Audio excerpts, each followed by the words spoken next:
अभी बाप ने युक्ति बताई है, मुझे याद करो, मैं ही पतित पावन हूं। मामेकम याद करो, कोई दूसरे को याद मत करो। तुम ही मुझको बुलाते रहे हो, हे पतित पावन आओ, मैं कल्प कल्प आकर के तुमको ये युक्ति बताता हूं। मन मना भव, मुझे याद करो, मध्याजी भव।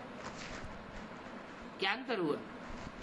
मन मना भव और मध्याजी भव, दोनों बातों में अंतर क्या है?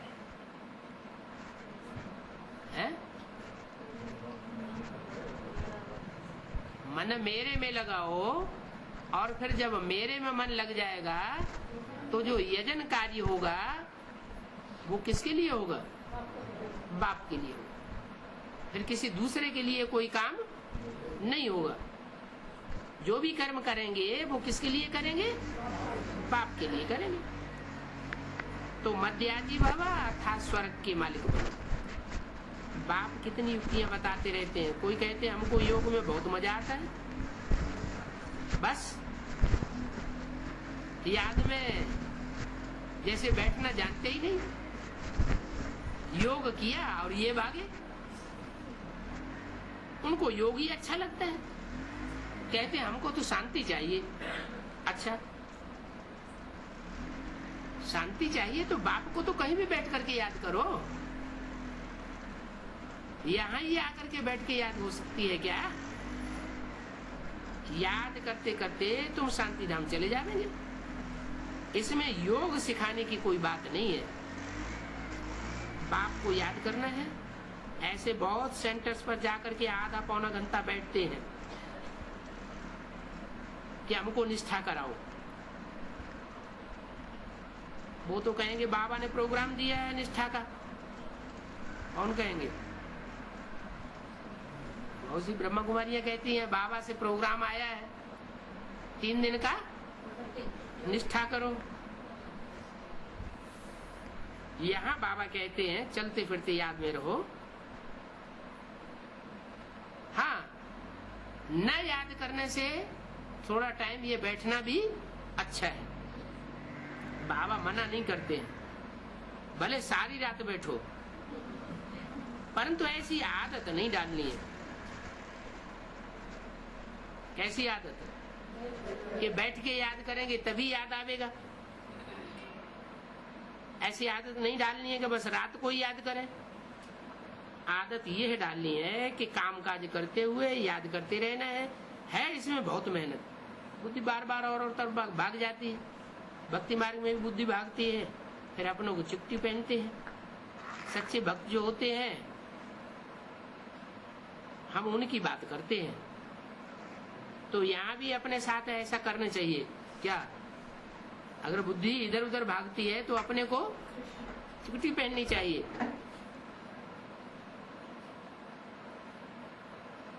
बाबा की याद क्यों नहीं रहती? याद नहीं करेंगे तो विश्व के मालिक कैसे बनेंगे? ये जैसे कि अपने को सजा देना हो जाता है। वो आशिक माशूक तो नाम रूप में फंसे रहते हैं। यहाँ तो तुम अपन को आत्मा समझ करके बाप को याद करते हो। तुम कोई शरीर में फंसने की बात तो करते नहीं हो। हम आत्मा है, शरीर से अलग है। शरीर में आने से कर्म करना होता है। बहुत ऐसे हैं जो कहते हैं हमको योग में बिठाओ, हम दीदार करें, साक्षात्कार करें। अब दीदार क्या करेंगे? वो तो बिंदी है। अच्छा, कोई कहते हैं कृष्ण का दीदार करें। अरे, कृष्ण का दीदार क्या करोगे? कृष्ण की तो मूर्ति रखी हुई है, वो तो जड़ है। वो ही फिर सो चैतन्य में देखेंगे तो इससे फायदा क्या होगा? साक्षात्कार से फायदा क्या होगा? देखने से थोड़ा ही फायदा होगा। है? कृष्ण की मूर्ति देखने से फायदा होगा? कैसे फायदा होगा? है? उनको, हाँ, उन कृष्ण के गुणों को धारण करने से फायदा होगा। साक्षात्कार से फायदा होता नहीं। तुम बाप को याद करो तो आत्मा पवित्र बने। नारायण का साक्षात्कार होने से नारायण थोड़े ही बन जाएंगे। कैसे नारायण बनेंगे? नारायण का साक्षात्कार होने से नारायण बन जाएंगे क्या? कैसे नारायण बनेंगे? हनुमान का साक्षात्कार किया तो क्या हनुमान बन जाएंगे? गणेश का साक्षात्कार करते हैं तो क्या गणेश बन जाते हैं? साक्षात्कार करने से कोई बन जाएंगे क्या? कैसे बनेंगे नारायण? नारायण को याद करेंगे, नारायण जैसे गुण धारण करेंगे तो नारायण बनेंगे। तुम जानते हो हमारी एम ऑब्जेक्ट लक्ष्मी नारायण बनना है, परंतु पढ़ने बिना के बगैर थोड़े ही बनेंगे। क्या कहा है? हमारी एम ऑब्जेक्ट है लक्ष्मी नारायण बनना। तो नारायण भी तब बनेंगे जब पूरी पढ़ाई पढ़ेंगे, और लक्ष्मी भी तब बनेंगे जब पूरी पढ़ाई करेंगे। लक्ष्मी ये कहे कि हमने तो बेसिक नॉलेज ले ली और हम नारायण ही बन जाएंगी, तो ये हो सकेगा क्या? नहीं, उनको भी पूरी पढ़ाई पढ़नी पड़े। पढ़ने बिना थोड़े ही बनेंगे। पढ़ करके साहूकार बनो, प्रजा बनाओ, तभी लक्ष्मी बनोगी। मेहनत है, पास विधानर होना चाहिए जो कि धर्मराज की सजा न मिले। ये बच्चा भी साथ में है, ये भी कहते हैं तुम तीखे जा सकते हो। कौन सा बच्चा साथ में है? ब्रह्मा। ये बेबी, ये ब्रह्मा बच्चा भी साथ में है, ये भी कहते हैं तुम तीखे जा सकते हो। बाबा के ऊपर तो कितना बोझ है, पूरी प्लाटून पालना करनी पड़ती है। 300-400 की पालना ब्रह्मा को करनी पड़ती थी, तो उसका बोझ रहता था। सारा दिन कितनी ख्यालात करनी पड़ती है, तो हम तो इतना याद नहीं कर सकता हूँ। कौन बोला?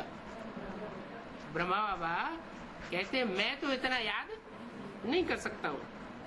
भोजन पर थोड़ी सी याद रहती है, फिर 2-4 गिट्टी खाने के बाद भूल जाता हूँ। खेल करता हूँ तो समझता हूँ कि बाबा और हम दोनों खेल करते हैं, फिर बाबा को भूल जाता हूँ। थोड़ा खेल करते करते थोड़ा याद आई, फिर भूल जाता हूँ। बहुत है, बार बार याद खिसक जाती है इसमें बहुत मेहनत। खुद से ही आत्मा प्योर होनी है। बहुतों को पढ़ावेंगे तो ऊंच पद पावेंगे। जो अच्छा समझते हैं वो अच्छा पद पाते हैं, समझते कम है तो पद भी अच्छा पावेंगे नहीं। प्रदर्शनी में कितनी प्रजा बनती है, तुम 1-1 लाखों की सेवा करेंगे, और फिर अपनी भी अवस्था अच्छी चाहिए। क्या प्रदर्शनी में लाखों की सेवा तो करेंगे, लेकिन अगर अपनी अच्छी अवस्था होगी तो प्रजा भी अच्छी निकलेगी। अपनी अवस्था खराब है तो प्रजा भी 3rd क्लास निकलेगी। तो बच्चों को कर्मातीत अवस्था बनानी है, शरीर का भान न रहे। आगे चल तो समझेंगे कि अभी लड़ाई जोर हो जाएगी, फिर बहुत सारे तुम्हारे पास आते रहेंगे। कब? तुम्हारे पास बहुत आवेंगे। कब आवेंगे? अभी तो तुम उनके पीछे पड़ते हो तो भाग जाते हैं, फिर क्या होगा? फिर वो तुम्हारे पीछे पड़ेंगे। कब? जब लड़ाई लगेगी, तब महिमा बढ़ती जाएगी। अंत में सन्यासी भी आवेंगे। क्या? ऐसे ही नहीं कि साधारण प्रजा के लोग ही आवेंगे, बड़े बड़े सन्यासी भी तुम्हारे सामने आवेंगे। बात को याद करने लग पड़ेंगे। अभी तो तुम